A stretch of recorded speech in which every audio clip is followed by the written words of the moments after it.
Hello, good afternoon, everyone. It's Dr. Shiva Ayadure, and we have a very, very important discussion today on a set of mathematical analysis that we've done that reveals some unfortunate truths about our U.S. voting systems. And specifically, we're going to be reviewing the Michigan voting results in 4 counties. So we're going to wait for people to join. We're having people join us. So we're going to have that process go on. We have about 280, and we're going to wait for people to join. So as people are joining, I also want to share with you, we're joined by 2 great guests, Benny Smith, who Benny and I did a video before, and also a new guest, Phil Evans, and I'll give their backgrounds and I'll wait until people join. But the most important thing we're going to discuss is going to be a engineering scientific presentation, and we're going to follow it in many ways how we present scientific results. We're going to have a little bit of background.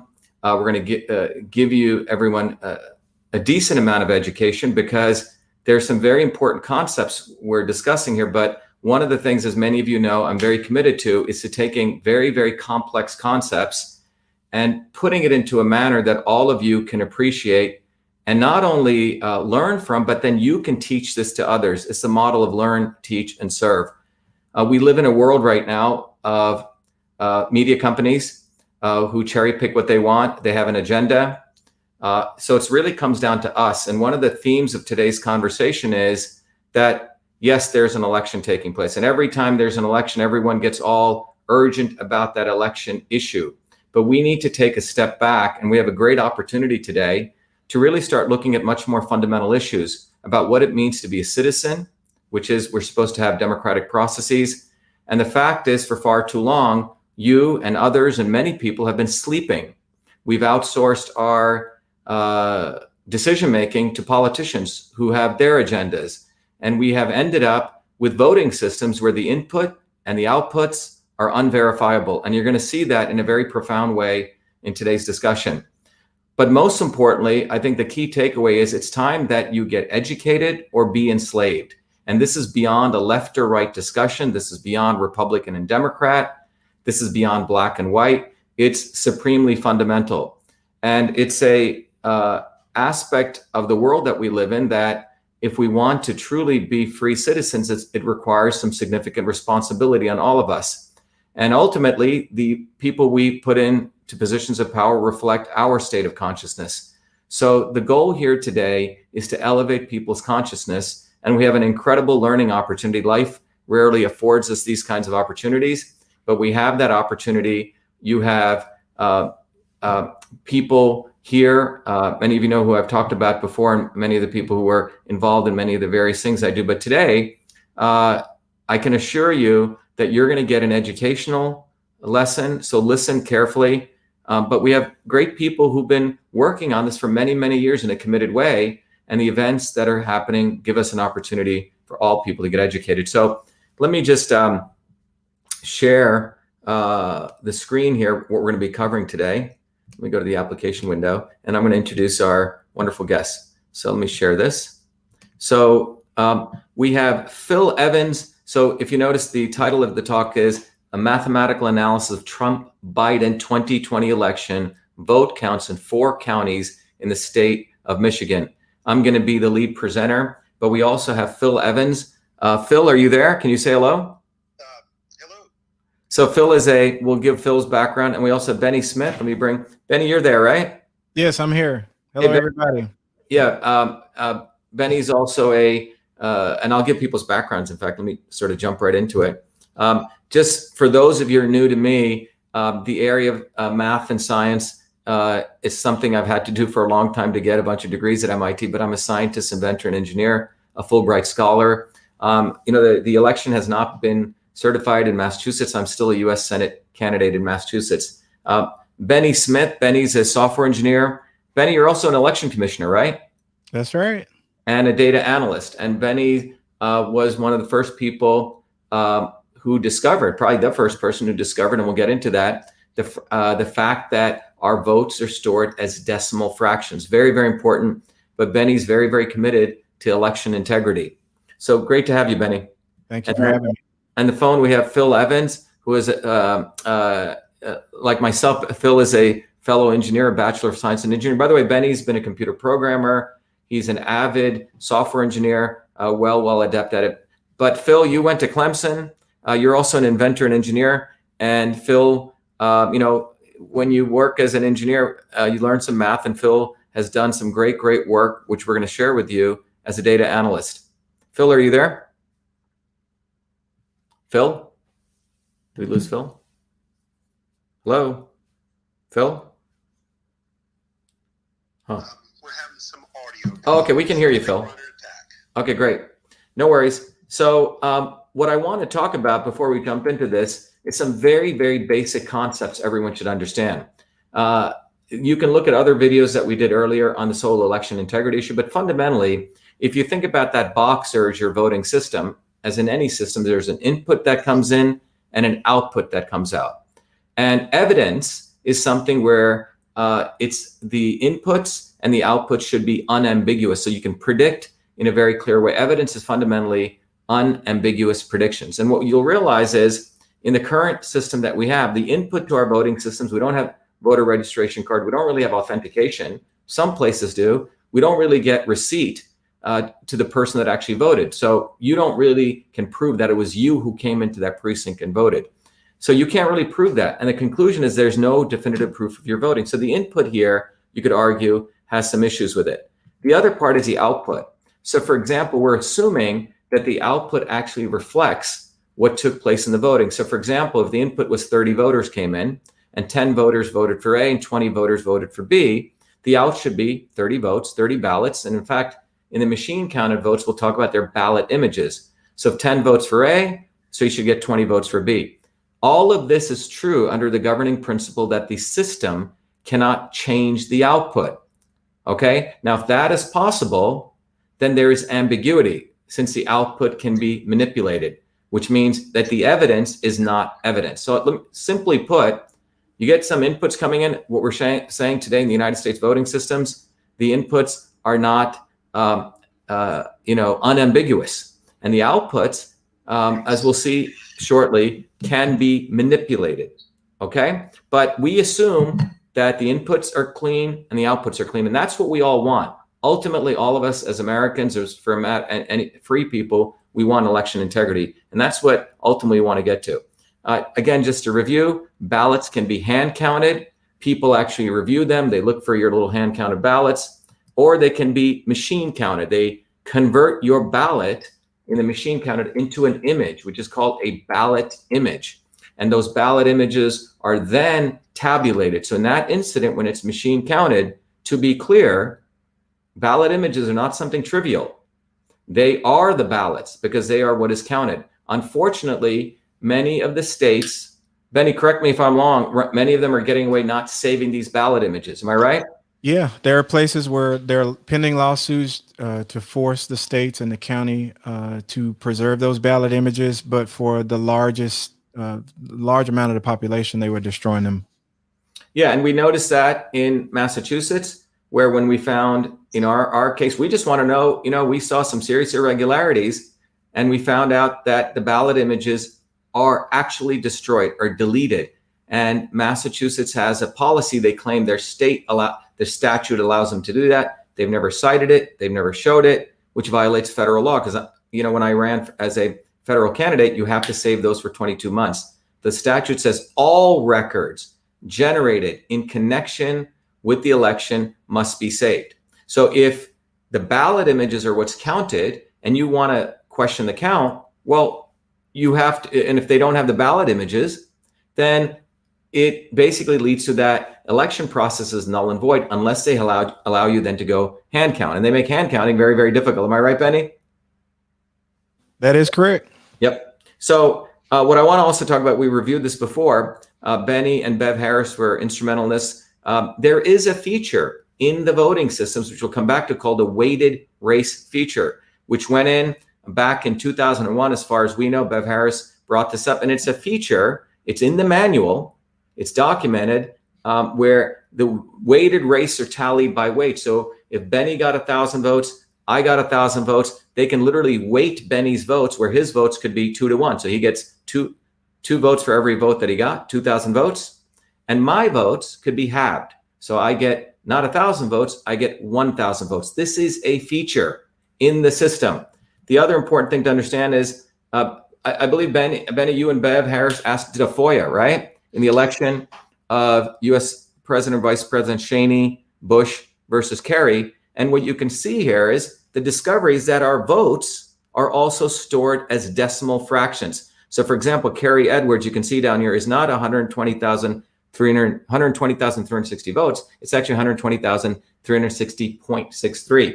And one of the important things that Benny was able to do, Benny, you went and actually got the Access database.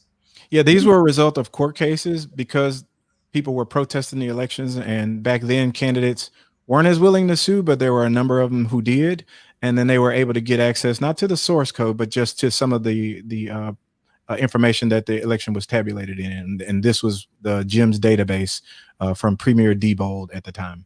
But what you see here is the total votes, which is a number, is stored as a double. And again, you can see the other videos, but fundamentally our votes are stored double. In computer speak, means it's stored not as a whole number, but as a floating point variable. So it's not, if you got, let's say 10 votes, it's not stored as 10, but it's stored as 10 point something, as you're seeing here. Okay. So this is some of the background. In our case where, so Benny, you and I connected when you saw these irregularities. Bev Harris pointed us, so we built a relationship. And then Benny connected me to Phil. Phil basically has done a lot of data analysis. We're going to share with you some of the graphs he's done, which are very, very illuminating.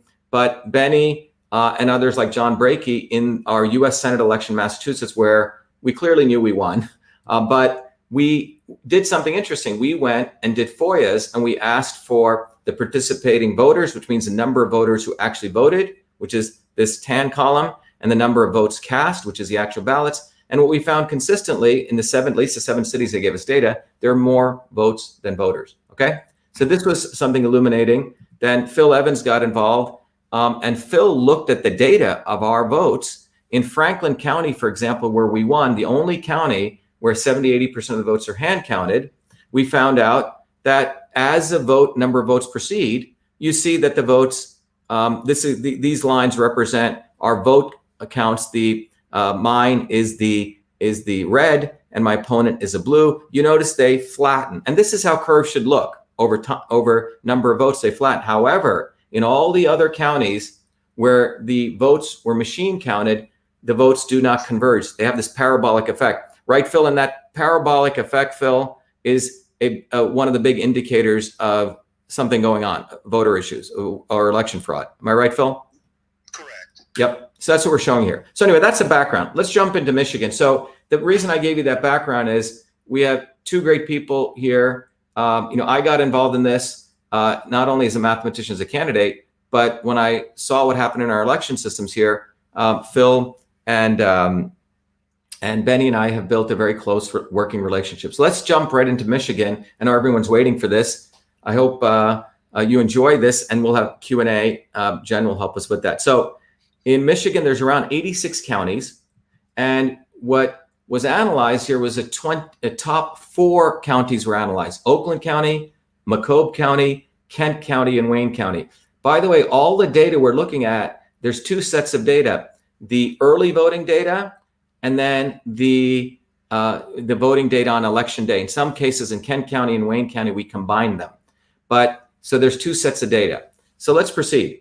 Now, the executive summary, this is what you're going to get out of this. So if you need to leave right now and you got to run off to do something, the conclusion of this, which we like to present up front, is that there are 3 major counties that were analyzed out of the 4, Trump's margin was reduced by a minimum of 138,000 votes. I'll repeat that. President Trump's margin was reduced by a minimum of 138,000 votes.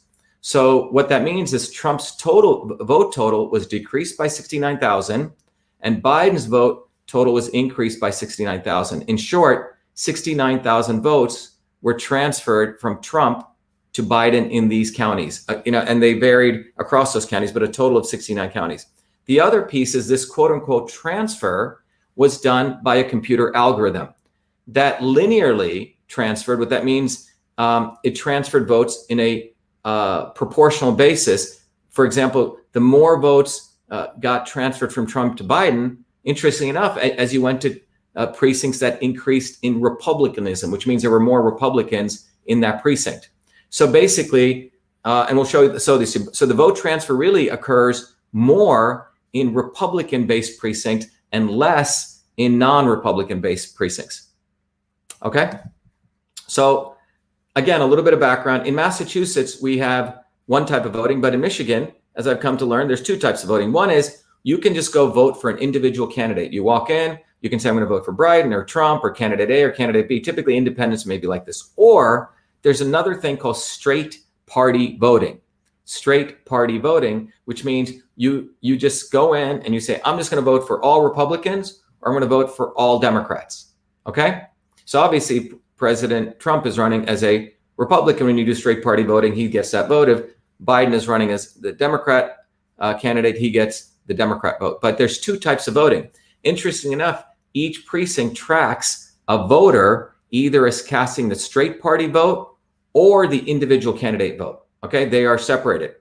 And Phil, in the analysis of the data you got data for Michigan in both forms, as I understand.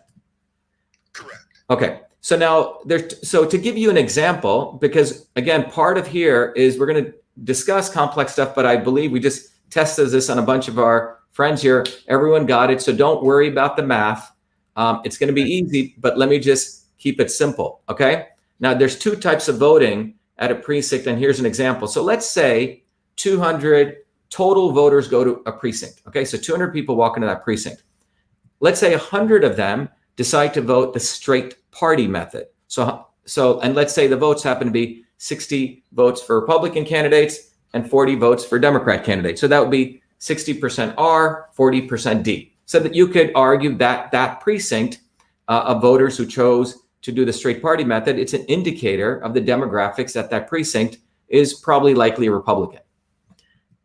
The other 100 voters who didn't want to do the straight party voting, they chose to do individual candidates. And in this case, we're looking at, let's say 65 votes went for Trump, and let's say 35 votes went for Biden. So that you'd have on the individual candidates percentages, 65% Trump, 35% Biden. Now, when you got to put it all together, you'd have the total vote count. So you'd have, just to be clear, this, if you want to count the Trump votes, so 60 votes for people who did straight party would come to Trump. That's at 60. 65 who did for the individual. So 60 plus 65, we have 125. So 62.5% of the votes went to President Trump. And then you have 40 from the votes for the Democrat straight party and 35 for Biden. So that'd be 75, so 37.5. So that's what the news would report, okay? But this is an example to give you an understanding of the straight party voting method and the individual and how they combine. Hope everyone's got that. Okay, now the analysis that was performed here compared two very specific metrics. So these metrics were plotted on the x-axis and the y-axis. You need to listen very carefully here, and I'll go through it very slowly because this is probably the most important thing to understand. We mathematicians, we engineers, we can sort of grasp this, but none of this is valuable if this kind of knowledge just gets hidden away in some affidavit in some lawsuit, or it's just put away in some, brief somewhere, or it's just in some, YouTube channel no one sees. So the goal of this part I'm going to go through right now is to educate you in a very methodical way so you can teach this to your friends and family. So listen very carefully. So the analysis here include two metrics, right? So one metric is plotted on the x-axis, the other metric gets plotted on the y-axis. So one of the metrics, so we're going to compare, by the way, the data for any county is going to be, so for any county, we're going to look at all the precincts. Some of these counties have 200, 300, precincts. And for each precinct, on the x-axis, we're going to look at the Republican straight party votes, okay? For precinct, how many Republican straight party votes were there? And on the y-axis, we're going to look at the direct Trump individual candidate votes, which means how many people voted directly for Trump, okay? So it's focused around Trump here. So plotting on the graph, again, to be clear, on the x-axis, we're going to have Republican straight party vote percentages, right? And on the y-axis, we're going to have the difference between the percentage of people who voted for Trump in the individual candidates vote minus the people who voted straight Republican percentage votes. And this will get clear. So consider this case. Let's say 60%, let's say the vote in a particular precinct was of the people who voted straight party vote, 60% voted Republican. Okay, so that number would be 60%, which you would plot on the x-axis. And let's say for that same precinct, the individual percentage vote count for Trump was 65%. Okay, so what would you do? On the x-axis, you would plot 60. But on the y-axis, we're going to take the 65% minus the 60 to get 5%. Okay? Let me repeat that again, and I'll show you through on a graph. So if you look at that number, so on the x-axis, we have the Republican straight party vote. And you can see here, in this example, right, 60% is plotted. We go look along the x-axis. And along the y-axis, we're doing this calculation of the percentage of votes Trump got minus the percentage of votes that for the Republican. Now, why are we doing this? Well, if you're a Republican, most Republicans probably voted for Trump, okay? Now, in some precincts like this one, it looks like 5% more people, which could have been Democrats or independents or others, even Republicans, voted more for Trump, because this means Trump actually got 65% minus the 60. So, and if you look at another example, this may have been, if people want to believe the bias, all Republicans are very wealthy, et cetera, this may have been a wealthy Republican neighborhood. And that maybe this was a quote unquote working class neighborhood, which was, let's say, more Democrat. Again, this is a bias. It's not true actually, but let's assume this. So in this case, along the y-axis, we see the straight party vote in this precinct, which may have been a very different neighborhood, was 7% Republican. And even in here, in this case, we're saying Trump may have gotten 12% minus 5%. So that's what we're putting up here. Benny, does that make sense? Everyone? Got it.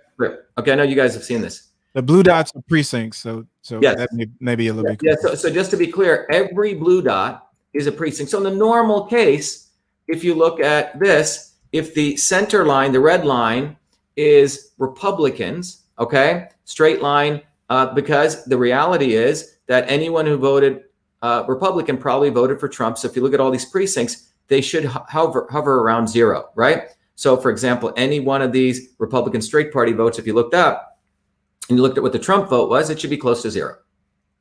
All right. Any questions? All right, good. So now let's take a case where maybe Trump, and there's some evidence to this, was actually doing better than people are voting just for Republican candidates. Remember, maybe he was getting more votes from others, okay? In that case, the graph would look like this, right? In this situation where Trump is more liked than Republican Party candidates. So if you were just a straight Republican Party candidate, you'd be at 0. But you notice these precinct data saying that, hey, Trump was actually liked more than the straight party, than the general Republican slate that was running. Okay, so that's sort of gives you an idea, normal case, and this could be where Trump's liked. Now we're going to go into the data that Phil analyzed. And so what Phil, by the way, as this says, so we have a graph here, which is one of these graphs. Again, the x-axis is a Republican straight party vote by precinct. Again, the y-axis is calculating the Trump vote minus the Republican, right? So what do you see here? You see something quite profound. By the way, as Benny said, every blue dot is a precinct. So we probably have in Oakland County, Phil, do you know how many precincts? I don't want to count here, 1, 2, 3, 4. I'm going to probably like 300, 400 precincts. I'm just guessing. But there's hundreds of precincts here, okay? So every blue dot is a precinct here.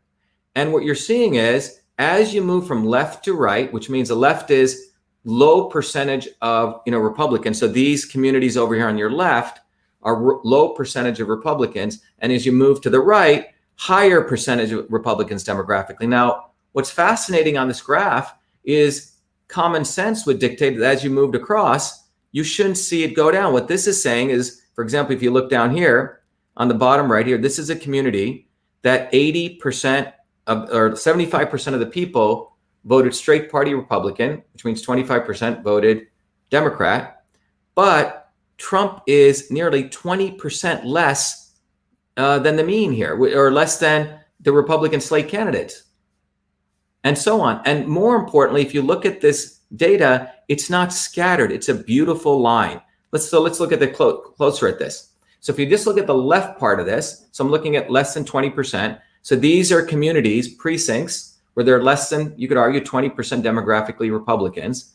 And if you were to draw a line, an average, you see it's around 7%. So in this case, in those communities, even though they're not Republican, could be Black communities, minority communities, working class communities, Trump is more popular than other Republican candidates by about 7%. Okay, that's eyeballing that. So I hope that's clear. However, if you look in communities as Republicanism increases, Trump's votes go down. And they don't just go down in a random way. If you draw this beautiful center line, they go down in a very linear way. As more as precincts have more percentage of Republicans, Trump loses more percentage of votes in a linear fashion. Okay, which means in a way that graduates with the percentage of Republicans. Okay, so this is quite fascinating. In fact, it's highly unlikely. And so let's take an example. So we're going to take, again, we're looking at Oakland County. And by the way, these are early voting. Okay. And I'm going to take this data point right here. And if you look down, this data point's around 45%, which means 45% of the people in this precinct decided, of the people went straight party Republican vote, 45% voted Republican, which means 55% voted Biden. By the way, I'm taking a case here.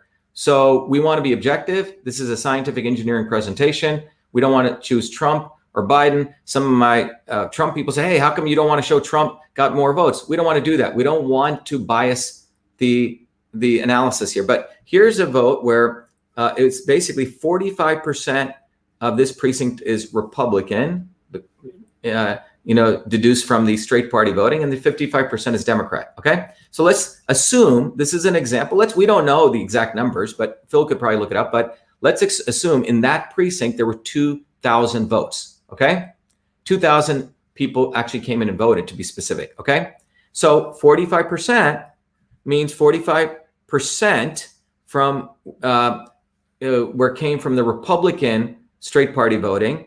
And if you look, because this number is minus 20 and the x-axis is plotting whatever Trump got minus a Republican, you can calculate Trump got 25%, right? 25% minus 45. So just to be clear, in that precinct, 45% of the people, of the people who did straight party voting, 45% were Republicans. So you could say 45% of that precinct is Republican. However, when you looked at in that precinct, what percentage voted for Trump? It was 25%, which means 20% less than what you would think, which means from the zero here. So if you just do the numbers, again, just to make this very tangible, if that precinct had 2,000 voters, and let's say 1,000 were straight party voters, so the Republican candidates would get 450 votes from the straight party voting, because 45%, and the Democrats, that obviously the difference of that, get 550 votes. Okay, so that's the straight party voters. Now, let's say the other 1,000 voted individual. They wanted to choose their own candidate. And we're assuming, or not we're assuming, in this example, if you look at that curve, it's got to be 25%. So 250 voted for Trump and 750 voted for Biden. So in this case, what would AP News report, or CNN or Fox? They would look at this data for that precinct. They'd say, okay, Trump got 700 votes total, because 250 from individual candidates, 450 from the straight party voting, that's 700. And 700 out of 200 is 35%. Biden, however, got 550 votes from straight party voting Democrat, and he got 750 votes from Biden, from individual people voted. So that's 1,300. So he got 65%. And the news would report Trump lost to Biden by a margin of 30%. Okay. Now, each one of these precincts has been calculated. Okay. So now let me point you to this analysis. So now the concept of in the fact that 45% of people are Republican, Trump only got 25% votes, is a little bit odd. So let's, for the sake of analysis, assume he also got 45%, the same number. That means a curve would go up to here, right? It would be at the 0 point.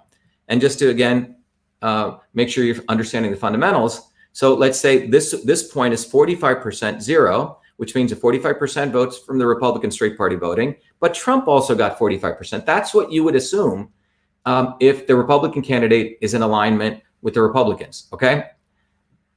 Now, if that precinct had also 2,000 voters, nothing has changed here. 450 for Republicans, candidates 550. But here, what you'll notice is Trump now picks up an additional 200 votes, right? Because he got now additional 20%, so he gets 450. Biden's at 550, okay? Changes a little bit the dynamics. This is very important to see this dynamics.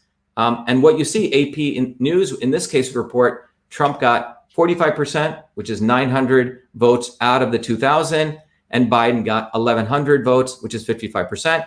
And the news would say, well, Trump didn't lose by that much. He didn't, in this case, lost by 30%. They say he lost by 10%, okay? However, when you really put this graph and this together, the net of it is what you find is this truth, which is an orange, that 10% of the Trump votes, if this was down here and it should have been up here, were given to Biden, and 200 votes were taken from Trump, and 200 votes were given to Biden. So a total of, so this would mean 10% of Trump votes were given to Biden. All right.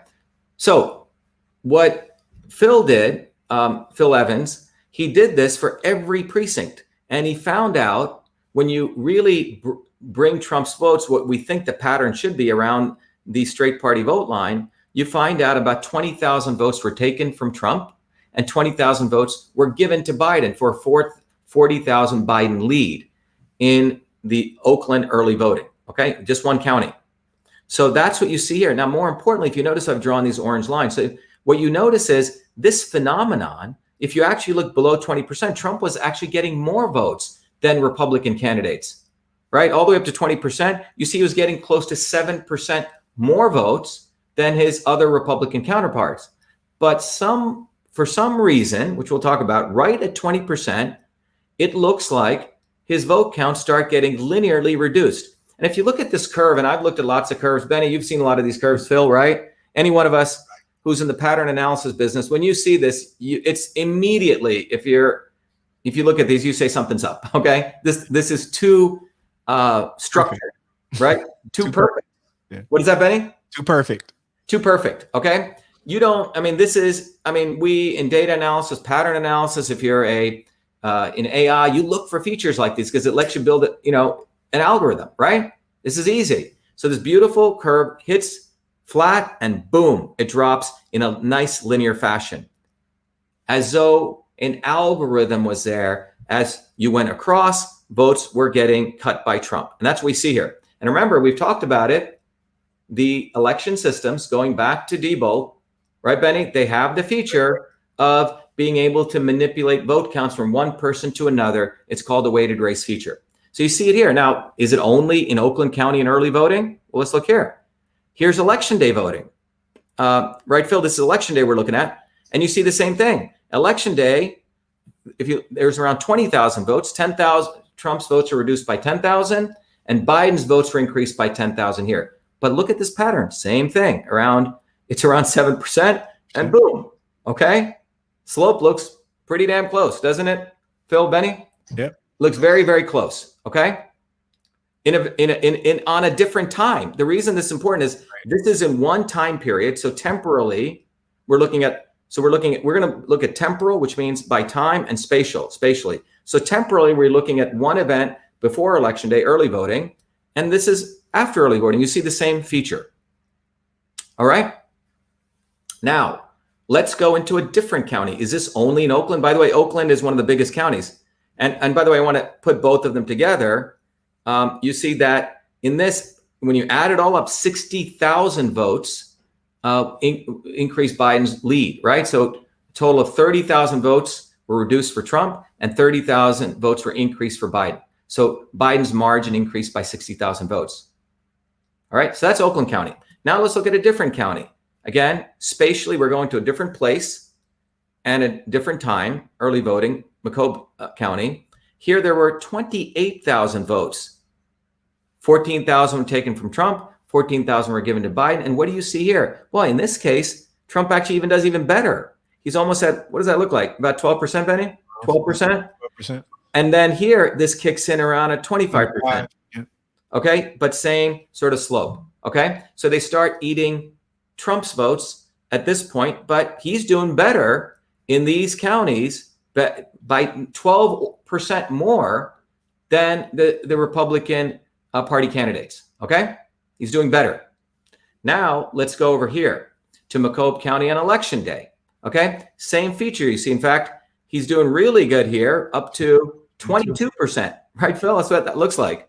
22. Right in the election day voting. All right. Yeah, it looks like 22% on election day. In the non, more Democratic. Phil is telling us. I think he's looking at the graph. What did you say, Phil? Well, sorry, I was looking at the export. Yeah, you're right. Yep. Yeah. And then again, it drops precipitously when right around here. Okay, but same feature, same algorithm is in place. By the way, when we say same algorithm, it can be weighted for populations, et cetera. Now we look at, again, the same thing here. So total, when you look at Macomb County, a total of 16,500 votes were taken away from Trump. By the way, these are minimum. And 16,500 votes were given to Biden. So a total of 33,000 lead. So if you take 33 plus 60, we're up to 93,000 votes between Macomb and Oakland County. Now we want to look at Kent County. And Phil, when you generated this data, I believe you combined both early and election day. So we have all of it together. And here you see nearly 45,000 vote margin for Biden, which means around 22,500 votes were taken from Trump. 22,500 votes were given to Biden. And what you see here is a 45,000 margin. And again, in these communities, which are more Democrat communities, Trump's doing well. And then again, the algorithm kicks in and Trump's votes start getting eaten. And what's fascinating about this is here's a community, which is nearly, if you look at this precinct right here, that's 85% people who came in, voted Republican, and Trump's down there, down by 25%. Just think about that. So that means Trump actually got 60% here votes, or if that's 85, you got 60% here, less. I'm sorry, it was 60%. There's a 25% difference. Okay, you could even make the argument that even if you want to believe that Republicans hated Trump so much, the larger that the population size were, they still wouldn't be able to hate him in such a perfect line. Exactly. This is the important point. So we'll come to this in our conclusion. But people like Mitt Romney have said, well, generally Republicans are still Republicans, but they got tired of Trump, right? But you wouldn't see it in this beautiful linear straight line. It would be like a cluster, and we'll talk about that. Very good point, Benny. So that's the data. Now, before we go, we do have a fourth county, which is Wayne County, predominantly Democrat. Okay. And what you're going to see here is something quite alarming, but also spectacular, is this graph. What do you see here? Isn't this fascinating? Wayne County, in fact, it looks like at least this algorithm was not applied. Maybe they did other stuff, and we're not going to even speculate. We want to take a scientific approach here. But what you see here is, look at this. When you put the Trump line, it looked like Trump was doing 10% better. Now, these are predominantly Detroit. I would say, Benny, would you say predominantly Black communities? So Trump is actually doing better. He was actually doing better. And there was some evidence that a lot of the people in the Black community were moving away to Trump. Maybe not to Republican voters, but to Trump. And you see that phenomenon here. So our view is, that this algorithm, what we're talking about here, this algorithm was not applied here. Maybe something else was, we haven't detected it, but it's clear that Trump was doing better among Democrat precincts. The other point, Shiva, is you could see that you could establish some real upper and lower control limits here, because there is the presence of a line, but with the other ones, it's going straight down. There's no such thing as an upper and lower control limit. Right. So I mean, it's almost like we call it a transistor function, right? At a certain point, you cut off, and transistors go straight down, but this kind of, from an engineering standpoint, it's a ramp function. But anyway, not to get too technical, but the point is, Wayne County, we don't see this algorithm in place. So we say, quote unquote, no cheating, no algorithm applied. So that's the data. So what do the results show? Let's conclude on the results. Well, the algorithm that's there moves Trump votes to Biden. That's what it's doing. And I don't think anyone will argue with it, because we've seen Trump votes moving to Biden. The second thing is that as precincts increase, with a higher percentage of Republicans, greater percentage of Trump votes are transferred to Biden. So you would think, wow, more people are Republicans in this precinct. You would think Trump would do better. In fact, it seems like going to Republican precincts was his worst nightmare. You lose more. He lost higher percentage of votes, the more Republican precincts they were. Another way to think about this is the more the precinct was Republican, the more percent of Trump votes are transferred to Biden in that precinct. I'll repeat that. The more the precinct was Republican, the more the percent of Trump votes are transferred to Biden. And by case in point, let's just go look back here at Kent County, this very dramatic graph here. So very Republican. This is almost like 90% Republican. Trump got nearly 25% votes lost there, e.g. transferred to Biden. Okay? That's what we're looking at here. So this is just looking at the data. So the slope of the discount to Trump's votes is the same for each county. That's what's more interesting. What do I mean by that? What is the slope? Again, people, if you have forgotten algebra, right? Y equals mx, this slope, this line, this is a little bit steeper, but by and large, the slope is pretty much the same, okay? So the slope of that line looks very similar, and that's what we wanted to make here. The slope of the discount to Trump's votes is reasonably, quote unquote, I should put the same for each county. Now, Wayne County, other result, had no algorithm we detected, right? That was just flat. And that was very much like the work that Phil did here in Massachusetts, where we looked at Franklin County. It was all hand counted. Remember that, Phil? It was all flat. We didn't see any changes. Okay. So what's the discussion? So those are the results. Let's have a discussion here. So the algorithm, we believe, is a weighted race allocation method. It's a transfer of a percent of votes from one candidate to another. As we've discussed, the percent is a weighted decimal value, and we can calculate it as we get more data. But clearly, the weighted race method, and one of the things is the weighted race, as we mentioned at the outset, is a documented feature in election systems as early as 2001. And all major vendors, we had a discussion about that, right? It's not just Dominion, it's all of them are believed to have this feature. Diebold, as we showed in 2001, had, maybe it was earlier, but Bev Harris's work uncovered it was originally in the Diebold systems. Am I missing anything there, Benny? No, that the breakup of the election industry started with Diebold. So all of the software that the other vendors probably would have used, the source code would have originated from the Diebold. Right. Yeah, right. So there we go. So let's go back.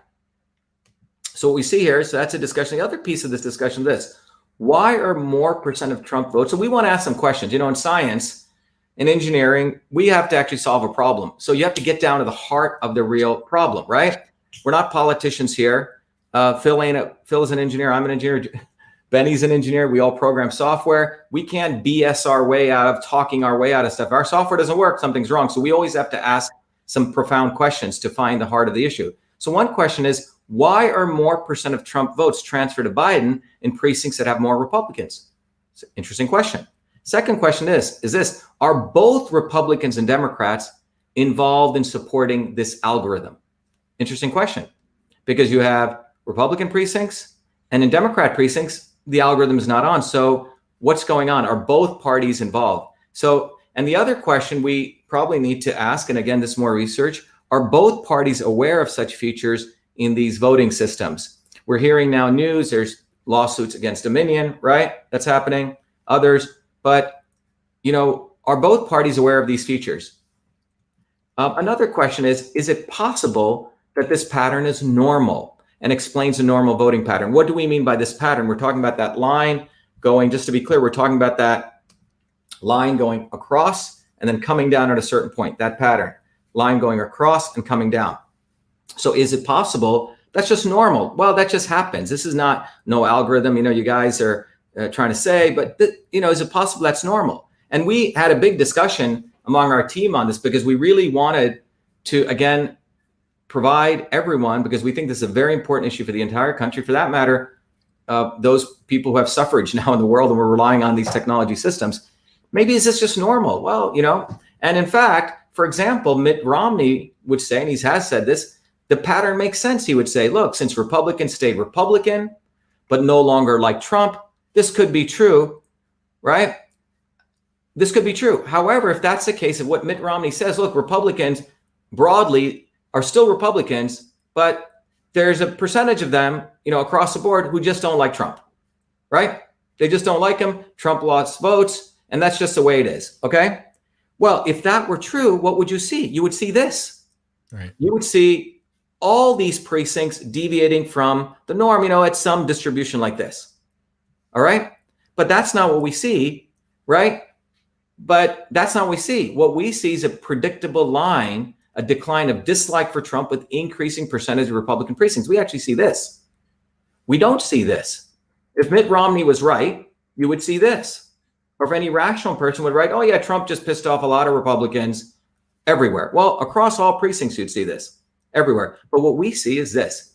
In fact, we see a beautiful line, which you could go back to your Algebra 1 class and write an equation for y equals mx plus b, and I could draw that line. I could calculate it precisely. So precisely, I could put it into a computer program.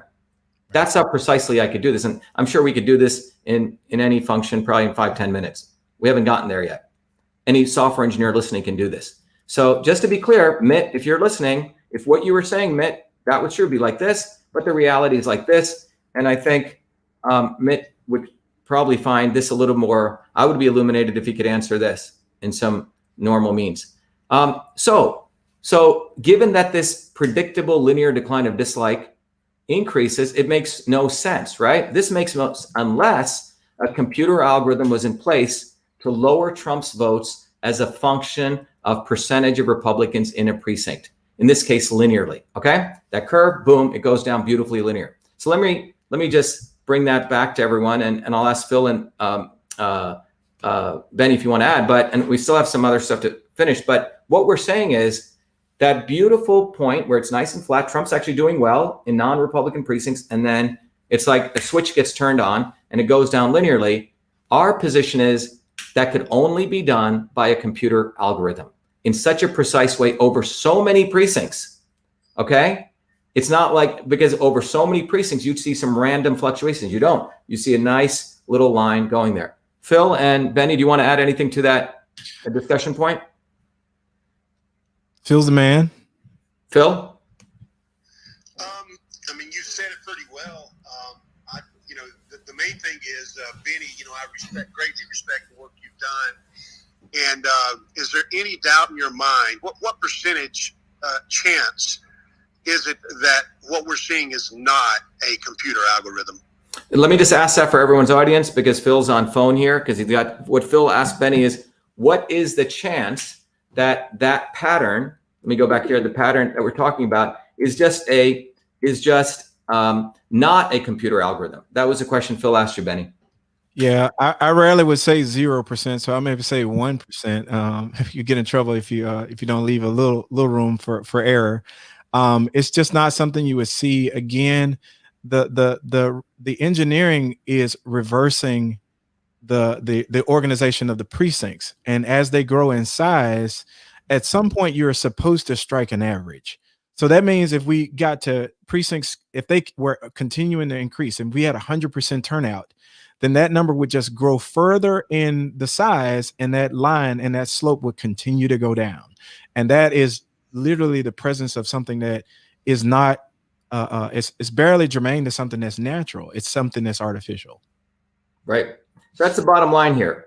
So the bottom line is, this is the probability of this from any mathematical description, you would call it, I'm just going forward again, is unlikely. Now, so the future research questions we have as scientists and researchers is, hey, are both parties, Democrats and Republicans, aware of this algorithmic process? Another question, is a coup underway? And who would be behind such a coup? Democrats, Republicans, or both? Or you could argue, did Biden win legitimately? That's also how much possibility. What's that? Did he have a landslide and we just don't know it? Yeah, did he have such a massive landslide that, because we analyzed one county based on someone saying that they saw some switches and it being confirmed that votes did switch. We've analyzed this in this mechanism for 4 or 5 years. I've done it with Phil for at least 2 or 3. So we already knew how to go and look, but that was kind of a gift that somebody acknowledged that it was there. Yeah. So, but again, we're being open. our goal is to just ask these important questions. Again, the questions in the future: are both parties and Democrats aware of the algorithmic process? Is there a coup underway? Who is behind such a coup? Democrats, Republicans, or both? Or did Biden win? Now, the conclusion that we have, because ultimately, why are we doing this? Why, an important question left is why. I think what we all want is the inputs and the outputs today in our voting systems are unverifiable. That's the unfortunate truth we all have to deal with. And if we don't deal with that, we're sleeping. We're not being real citizens. But this is the God's honest reality. If we take away our rose-colored glasses, for far too long, we've been looking at Venezuela or Afghanistan or other countries. Oh my God, those have banana republics. But the reality is, in the United States voting systems, the inputs and the outputs to our voting systems are unverifiable. That means the evidence is ambiguous. So how do we get out of this? So now that we've identified the real problem, which is first bullet, what's the real solution? Well, here are some attributes of those solutions, we believe. One is we need verifiable inputs. And what that means is we need permanent voter registration, for example. What that means is, wouldn't it be nice if we actually had some way to have a voter registration card? And this gets over the Republican-Democrat rift on this issue. The second issue is open source of software. All of these softwares are owned by a few companies. We can't even go in and see which switches are turning on. It should be open source. The third is hand-marked paper ballots. And Benny, do you want to speak to that? Yeah. The hand-marked paper ballot is such a viable solution to this, because if at any point you want to remove the computers from the process, you can still arrive at an output. That is a true input. The voter intent is enshrined with hand and eye coordination. Yes, there will be some errors, and we can use software to help us with that. But computers they work best when they are automating processes. Anything that's repeatable can be automated, and the process of repeating voting happens over and over again, and it lends itself to automation, and such automation that we can see why a pattern or an algorithm like this. And again, that the documented feature of a weighted election is such a bad idea, and the only thing that can verify to us in a black box is the input. And if we can't know if a weighted election was conducted. It's a feature, it's not a bug. So the only way we could get back to that is for the citizens to be able to remove the computers from the situation. I think in Michigan, what happened was they saw that something was wrong, they bypassed the computer and they hand counted it, and then they got to the true number. Well, who would think that to get to the true number, you could remove the computers to do so? Right. And we noticed that here, Benny, in Massachusetts, right? The hand counted county, a beautiful flat curve. And then in all the other counties, we're losing nearly 50% of our votes. So the other big thing is we need to save the ballot images pursuant to law. One of the big things that John Brakey illuminated me to in this whole process is that when you go to the machines, separate from the hand-marked ballots, but if you go to those precincts which have the machines, when you take that piece of paper and it goes in, it creates a ballot image. So it takes a photo literally of your ballot. Now, the important point is what is actually counted. No one's counting the paper anymore. That's stashed away. What's actually being counted is that image. The machine looks for your dot or your ellipse, and it's counting it. So this is a very important legal and a rational and common sense argument, is that ballot image is the ballot. That is a ballot.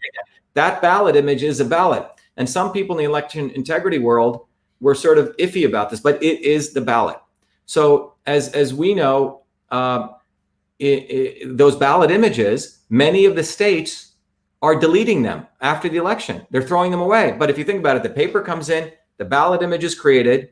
And as I understand, is when I went through the manuals, Benny, several of them, the saving of ballot images is a factory setting.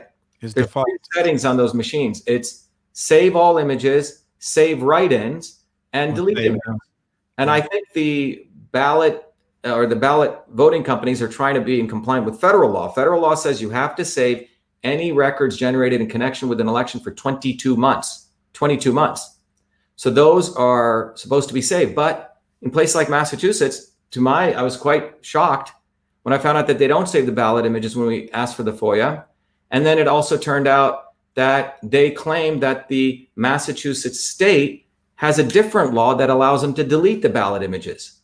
And when I shared that, everyone listening, that's why I was away. A lot of my people on Twitter said, Shiva, where have you been? You've been away for 21 days out of my 35 days of my federal election, because I shared the email communications with the Secretary of State, sharing email conversation where she's admitting that Massachusetts destroyed, deleted, quote unquote, not stored the ballot images. When I put those up, the Secretary of State contacted Twitter, had me banned for 21 days. And this is not just me claiming this. We took it to federal court. I asked for an injunction against the Secretary of State, and courts do not like to issue injunctions. Judge, You were pro se? I went pro se against three. No lawyer in Massachusetts wants to go after the swamp here. Right. I don't know law. I had to learn all this stuff, presented myself a 34, 50-page brief in front of the judge. Judge Mark Wolf agreed with me, and he said that the Secretary of State had induced Twitter, told him he cannot call Twitter, told him that we also discovered something even more profound, Phil and Benny, this is even more amazing. This is part of our bigger lawsuit now, that there's an organization called the National Association of State Election Directors. Look it up, NASED. Jen, you may want to put it out there. This organization is a nonprofit controlled by organizations like Rockefeller Brothers, and this is just fact. You can look at it, and by the Murdoch Company. Okay? Those organizations control the NASED or fund them, and the NASED also contacted Twitter to have me taken down because I was asking the question about this very important integrity issue that I was concerned about, which was, where are my ballot images? Okay? And the state deleting ballot images, which is a violation of federal law. So we talked about this earlier, and I think John Brakey talked about it. He said we should publish the ballot images because if you have the images, put them up on the internet. We can all do a public recount. If I could add a thing, but John Brakey represents Audit USA, the Audit Elections USA, and they filed a lawsuit in federal court for the state of Florida. And I think the end result was they agreed that they needed to preserve those ballot images in Florida. They didn't give them to him, but I think they did mandate that they had to preserve them based on the federal statutes. And in fact, the federal statute, when I went and read it, Benny, the reason the federal statute was created was because the states were deleting them. Right. But they said for federal candidates, you got to save them. Right. And they're not doing it, which means that the numbers that we're seeing, you cannot verify from the ballot. If you can't verify from the ballot images, well, you got to hand count everything. That's the only way. So the sixth part of this is we need to have automatic audits, which means the election should be audited in real time. All elections, we shouldn't have to wait if there's a problem. Just like I think all of us, I run many companies. I go through audits. If I'm publicly traded, I got to audit. It seems like the publicly traded companies, we have to live through a very different standard than the United States government when they do campaigns. They don't even have to get audited, only when there's an issue. But typically when you file your S1 for a publicly traded company, or if you're a public company, you have to be audited on a quarterly basis. I would argue that I earned my stripes as a developer because I was doing it in finance, and they were routine audits. So they want to be able to drop a parachute in the middle of a scenario, and you can walk them back to the beginning or walk them to the end, and that's just something that just does not happen in elections. Yeah, it's quite profound, and I don't know if you want to add to that, Phil. That the fact that in one of the most important things where counting is involved, because remember, all these people do is just count. We're counting exercise. And you could argue the counts that they're doing are more important than counting money, right? We're counting the future direction of who's getting elected, policy, which controls billions or trillions of dollars, that in that process, there is no audit. So one of the proposals here is we need to have automatic audits. And finally, is at the end of when an election takes place in any one of those blue dots, a precinct, they actually have the poll tapes, exactly what the vote counts were. Well, all of those should be published immediately. Instead, what we do is we wait until they're transferred somewhere else. And that's another problem, right? Where the votes could be manipulated. That's a really bad problem. And there were a number of initiatives that started. This happened for me in 2015 when I took a picture of a poll tape. anybody can see what happened for that scenario. But there are a number of initiatives. There was scrutineers.org, there was Smart Elections, there was Protect Our Votes, there was CSA 2020. There were a number of organizations, and their entire purpose was to document what was happening on election night. And what they were finding, it was in certain places they wouldn't publish the poll tapes despite state law saying that they had to. They would publish them and then withdraw them. Transparent Elections in North Carolina, I think they won't give them the poll tapes. I think Lynn Bernstein of that organization, she's there now trying to get the state to give her the poll tapes. So federal statutes should just include that as a part of the process. It commits data to the record, and you can use a system of accounting, because like you said, this is counting. This is an accounting exercise. Put a bunch of CPAs on this and they'll tell you what all the problems are. Yeah, I mean, and you look, there are a lot of people who know this. So the issue behooves anyone, or the issue question brings to point so just to keep it simple on the poll tape issues, when an election night ends, when you have 100 precincts, each of those machines generates the actual results, but we don't get to see those results right away. In the old days, you had the town crier. Remember, in every town, they would announce the votes, and the guy would go out into the middle of the square and he'd say, Benny got 20 votes, Shiva got 10 votes. And they'd announce it right then and there at that place, decentralized. When you centralize everything and you give it to some developer, some company, et cetera, that's where manipulation can take place. You can reduce that significantly by right when the data comes, you town crier it out. You let everyone know. And that's the issue there. And to your point, when Michigan corrected what was, first of all, there's no such thing as a glitch. Let's just clear that up. Computers do not run code and compile. No compiled code can decide to change its mind. So the way that Michigan caught the error was they went to look at the printed out poll tapes, I think, and then they compared that to the tabulated results to find the errors. Yep. Yeah, so I think that's a point, is that if the poll tapes are there and they're just part of standard process, you don't have to wait for a nice situation or a lucky situation. So What is to be done? Well, this is a view that this is a position. One view is, you fire the Democrats, we fire the Republicans. And our view is that working people need to unite. What's that, Benny? Bottoms up. Bottoms up. Because, when we started putting this together, oh my God, will Fox cover this? Oh my God, would Laura Ingraham cover it? Oh my God. So many people discover some inequity in the world. You always think, oh my God, I got to get this person involved. And we've been, by the way, just to let you know, in the last 24, 36 hours, I've been getting calls from everyone. I'm not going to reveal who, but our view is what have these people been doing for 20, 30 years? I find it hard to believe that people in the centers of government, Democrats and Republicans, did not know this was taking place. So our view is to be safe in the interest of we, the people. That's why we decided to do this data directly to all of you. We did not want to just publish in some report, give it in some affidavit to some fast-talking lawyer who was going to say, well, we're going to publish it here, and then it probably gets put into somewhere, or they take it and they do a movie on it, and then, or they try to go on some evening news and talk about how they discovered something. Our view is we, the working people, need to unite. All of you seeing this should take this, study it, and push it out on your own. We don't need the news media anymore. You know why? Because they're all part of it. When you look at the fact the NASCD, National Association of State Election Directors, is a nonprofit funded by the Rockefeller brothers. You can go look it up. Funded by Quadrivium, which is run by the two Murdochs. One of them, by the way, is Fox News, and the other one, we don't know. But one of them doesn't really like Trump, as I understand. The woman, Carolyn Murdoch. And you can go look at this. But the issue is, by the time we figure out what they're up to and will they get our data, will they give us news time? Time is gone, and they're on to their next gig.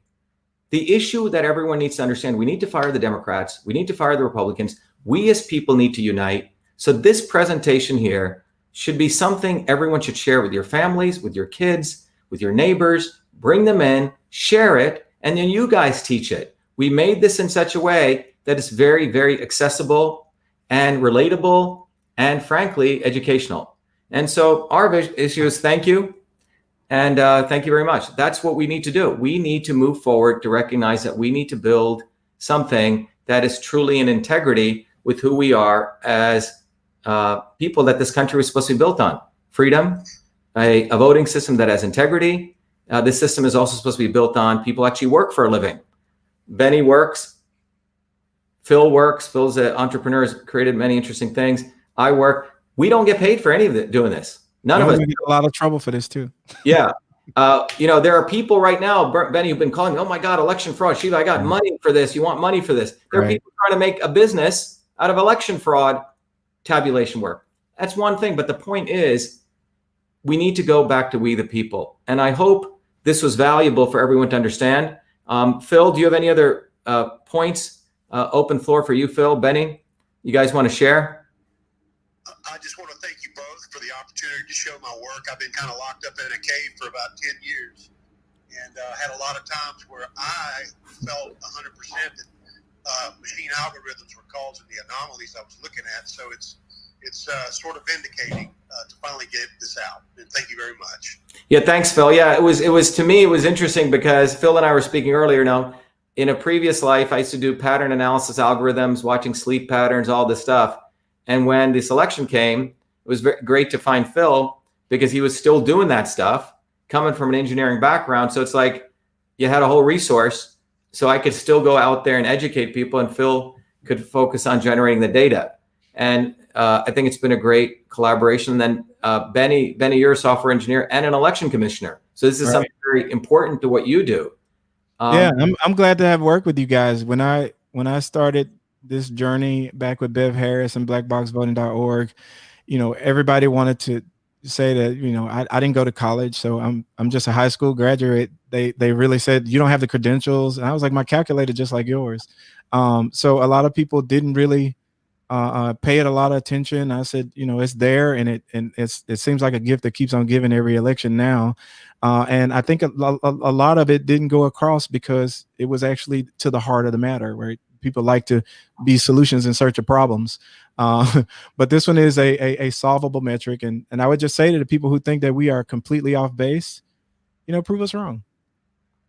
Yeah. And I think the most important thing is this is out there. We didn't give it away to some Democrat establishment or Republican establishment, even though we have good people who are on the ground who may be a lowercase d or an lowercase r or an independent. Forget the party establishments per se, but there are people coming out who are interested. And I think this is a profound and historic opportunity where we are right now. But it really comes down to you wanting to get educated and not be enslaved. If you don't get educated, you will be enslaved, period. You will be enslaved. So this is really up to you. It's not about Trump. It's not about Biden. It's not about the Supreme Court. It's not about Tucker Carlson. It's not about whoever, Anderson, Cooper, whoever it is. This is about you. Do you want to get educated? Do you want to understand that the foundational basis of our democracy, the systems, the technology systems that run it, and the processes are fundamentally flawed? And that's what we want to bring up. And it's a great time to bring it up because everyone's asking about the election. Well, we just shared data with you on Michigan.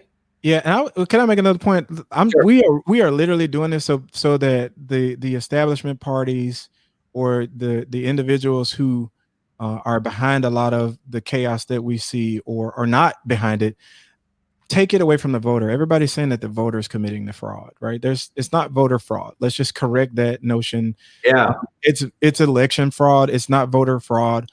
I'm not trying to keep a guy in power with his $200,000 a year job and $20 million in contract. I think he has more incentive or he or she has more incentive to want to stay in power than I am willing to commit a crime so that they can. Yeah, I think this is an important point. It's interesting how those in power always try to flip it back on the constituency. So I think notice we call this election integrity, election fraud, not voter integrity, not voter fraud, right? I think most citizens would be probably fine with getting a voter registration card. I don't think anyone would have that problem. Right. But I think some of these things of the voter fraud issue are purposely done so you can deviate it over there and you can keep the real fraud continuing in these systems. Anyway, thank you, Phil. Any other closing comments from you? Yeah, thank you, Phil. Thank you, Phil. Thank you, Benny. And we'll be back. Our goal is to educate people. And remember that it's about truth, freedom, and health. That's what this is about. We need to have freedom to get to truth, as we just did here. So we had an open discourse among there. I think, Benny, you from a certain party, me and Yeah, I'm a Democrat. Parties, Democrat. You know, I'm independent. Phil's a Republican. So this is not a Republican, Democrat, independent. This is an American issue. It's an engineering issue. So thank you, everyone. Stay on, guys. Thank you, everyone. God bless you. Bye-bye.